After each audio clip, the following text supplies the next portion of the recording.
नमस्कार। ये महाभारत कथा पूरी तरह से वेद व्यास महाभारत के ऊपर आधारित है। यदि आप इसका निरंतर श्रवण करते रहना चाहते हैं तो इस चैनल को सब्सक्राइब जरूर कर लें और आगे आने वाले सभी पॉडकास्ट के नोटिफिकेशन के लिए बेल आइकन को भी जरूर से प्रेस कर दें।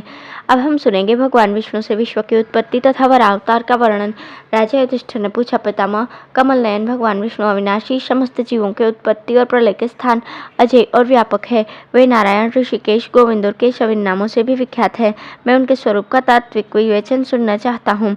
भीष्म जी बोले, राजन, मैंने ये प्रसंग जमदग्नि नंदन भगवान परशुराम, देवर्षि नारद और कृष्णदेव पायन व्यास के मुख से सुना है।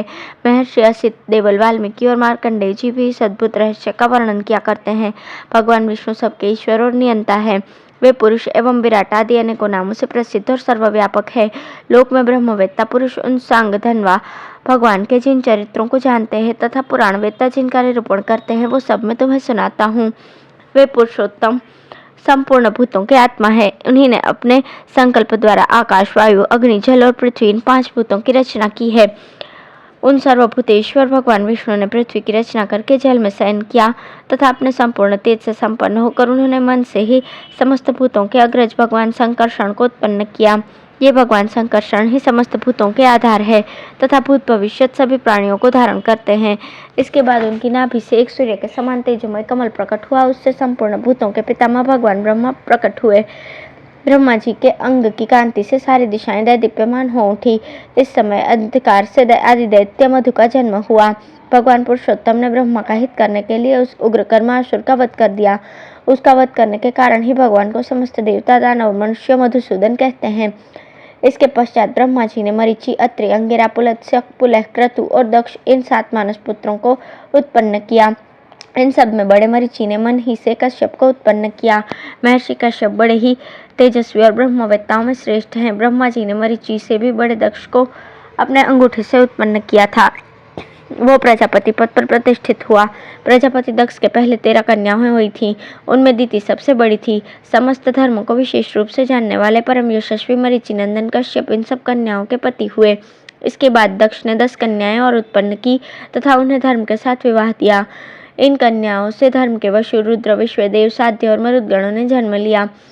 प्रजापति दक्ष के इनसे छोटी 27 कन्याएं और भी हुई। उन सबके पति महाभाग चंद्रमा हुए।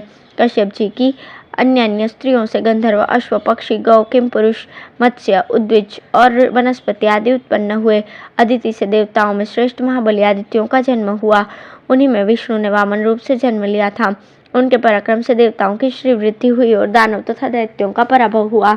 विप्रचिति आदि दानव धनु के पुत्र थे तथा दीति से महाबली दैत्यों का जन्म हुआ था।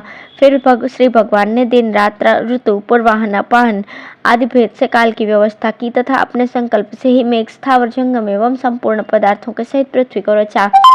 इसके पश्चात उन्होंने अपने मुख से ही सैकड़ों ब्राह्मण उत्पन्न किए तथा भुजाओं से सैकड़ों क्षत्रिय, जंघाओं से सैकड़ों वैश्य और चरणों से सैकड़ों शूद्रों की सृष्टि की। इस प्रकार चारों वर्णों को उत्पन्न करके उन्होंने स्वयं ब्रह्मा जी को सबका अध्यक्ष बनाया। महातेजस्वी ब्रह्मा जी वेद विद्या के विदाता हुए।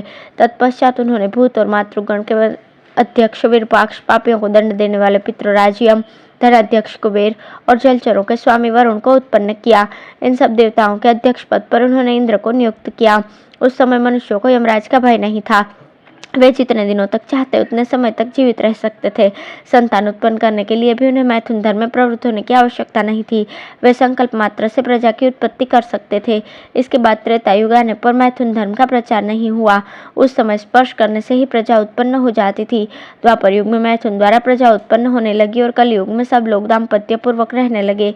राजन, इस प्रकार ये सारा जगत भगवान कृष्ण से ही उत्पन्न हुआ है। ये प्रसंग संपूर्ण लोकों का वृत्तांत जानने वाले देवर्षि नारद ने सुनाया था। उन्होंने भी श्री कृष्ण की नित्यता यथार्थ रूप से स्वीकार की है।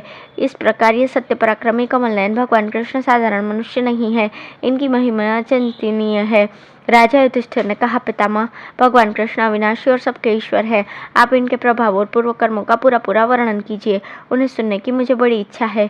इन्होंने जगत प्रभु होकर भी तेरी यज्ञोनि में किस निमित्त से जन्म लिया था, वो सब मुझे बताने की कृपा करें। भीष्म जी बोले, राजन, एक बार मैं शिकार खेलता महर्षि मार्कंडेय के आश्रम पर जा पहुंचा। वहां मुझे सहस्त्रों मुनि बैठे दिखाई दिए।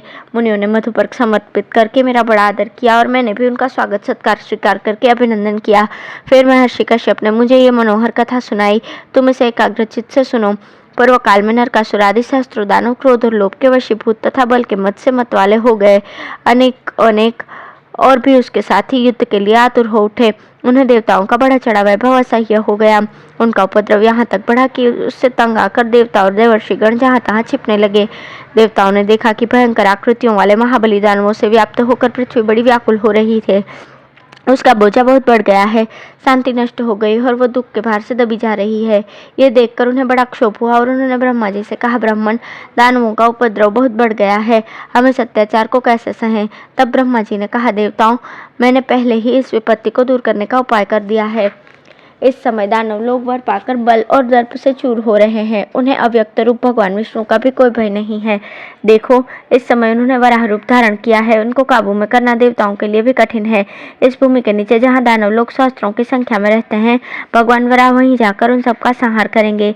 ब्रह्मा जी की ये बात सुनकर सभी देवताओं को बड़ी प्रसन्नता हुई। तब महातेजस्वी भगवान विष्णु वराह रूप धारण कर बड़े वेग से पृथ्वी के नीचे दानवों के पास गए और उन्हें भयभीत करते हुए बड़ा भीषण शब्द करने लगे। उनकी गंभीर गर्जना से सारे लोग गूंज उठे तथा उनमें रहने वाले इंद्रादि देवता भी घबराने लगे। सारा संसार सन्नाटे में आ गया।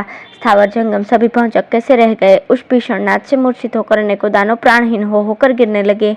भगवान ने रसातल में पहुंचकर उन देव शत्रुओं के मांस, मेद और हड्डियों को अपने खुरों से रौंद दिया। इसी समय सब देवता मिलकर ब्रह्मा जी के पास गए और उनसे पूछा, भगवान, यह शब्द कैसा हो रहा है? इसका रहस्य हमारी समझ में कुछ नहीं आ रहा है। ये कौन है और किसका शब्द है जिसने सारे संसार को विह्वल कर दिया है? इसके तेज से तो सारे देवता और दानव मोहमुग्ध से हो गए हैं। इतने में ही भगवान वराह ऊपर आए। ऋषिगण उनकी स्तुति कर रहे थे। उन्हें देखकर ब्रह्मा जी ने कहा, देवताओं, सावधान रहो। ये तो संपूर्ण विघ्नों को नष्ट करने वाले भगवान विष्णु ही हैं। ये संपूर्ण भूतों के आत्मा, उनके रक्षक और स्वामी हैं। महान योगी हैं और आत्माओं की आत्मा है। देखो, ये महाबली और विशालकाय वराह रूप से समस्त दैत्य राजों को मारकर यहाँ पधार रहे हैं। इन्होंने जो अद्भुत कर्म किया है उसे तो तुम सब मिलकर भी नहीं कर सकते थे।